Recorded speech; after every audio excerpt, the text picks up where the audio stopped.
Basis mebelchik dasturida ba'zida bizga teng taqsimlangan o'lchamlar kerak bo'ladi. Bunda biz yordamchi chiziqlardan foydalanamiz. Masalan, mana 20 santimetrdan bo'lakka bo'lib beryapti. Buni qanday amalga oshiramiz? Xo'p, birinchi o'rinda настройкаga kirib, parametrga kirib olamiz. Xo'sh, 3D modelированиеdan так, выделять вспомогательные линии bor. Shuni yoqib qo'yamiz. Ya'ni mana bu yordamchi chiziqlarni ushlash funksiyasi yonadi. Xo'p, bularni o'chirib yuboraman. Demak, shu yerni teng 20 o'lchamga bo'lishimiz kerak. Teng taqsimlashimiz kerak. Buning uchun birinchi V ni bosaman, o'zbekcha V ni. Yordamchi liniya beradi. Xo'p, shu yerga masalan chekkaga qo'ydim. Endi xo'sh, mana operatsiya bor. Yordamchi chiziq ushlayman. Ushlaganimda mana копирование по линии yonadi funksiyasi. Bularni sizlarda mana bu toolbarda instrument panelda turadi. Garaj klavishalar bilan ko'proq ishlaganim uchun buni olib qo'yganman. O'chirib настройкаdan berkitib qo'yganman toolbardan. Demak, yordamchi chiziqni ushladim. Копирование по линии bor. Shuni yoqdim. Xo'p, bizda mana pastda savol chiqadi. Son bo'yicha kopiya qilish yoki расстояние orasidagi masofa bo'yicha. Masalan, kopiya bo'yicha ishlaydigan bo'lsak, agar to'rtta liniyani teng, hammasining orasi teng bo'lishi kerak. To'rtta liniya bo'lsa, bu degani 3 bo'lakka bo'lib beradi degani. Agar 5 ta liniya bo'lsa, demak 4 bo'lakka bo'lib beradi.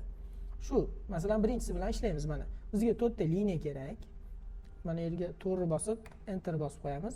Endi chizig'i qayerdan boshlaymiz deyapti. Mana shu burchakda ko'rsataman deb, mishkani chap tomonni bir marta bosaman. Xo'p, chizig'i mishkan bilan birga yuribdi. Shu yerga yana qaytadan kontrol bosib, yana bir marta bosib qo'yaman-da mana. Qayergacha, masalan, mana bu yergacha ko'rsatsa, shu yerni teng bo'lakka bo'lib beradi yoki mana bu yerni ko'rsatsa, shu yerni teng bo'lakka bo'lib beradi. Mana shu chekkani burchakka ko'rsataman kontrol bilan. Mana mishkan chap tomonni bosdim. E'tibor bergan bo'lsangiz, mana 1 2 3 4 to'rtta liniya tashlab berdi va bu degani 3 bo'lakka bo'lib berdi. Mana orasini o'lchab ko'ramiz.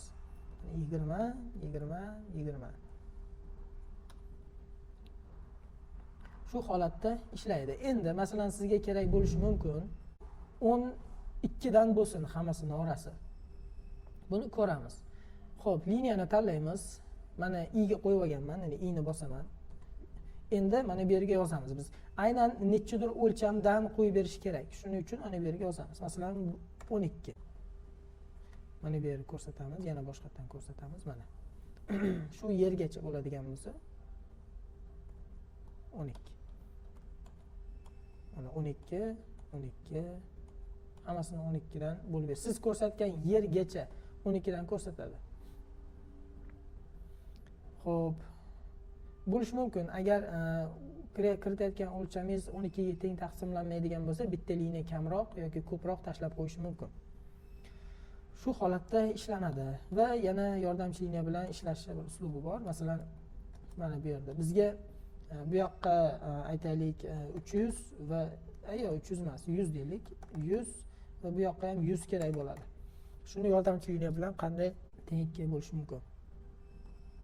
Buning uchun V ni bosaman. Shu yerga olib kelaman-da. 100 bosib, 100 yozib enter bosaman va ikki tomonga bir xil 100 dan tashlab beradi.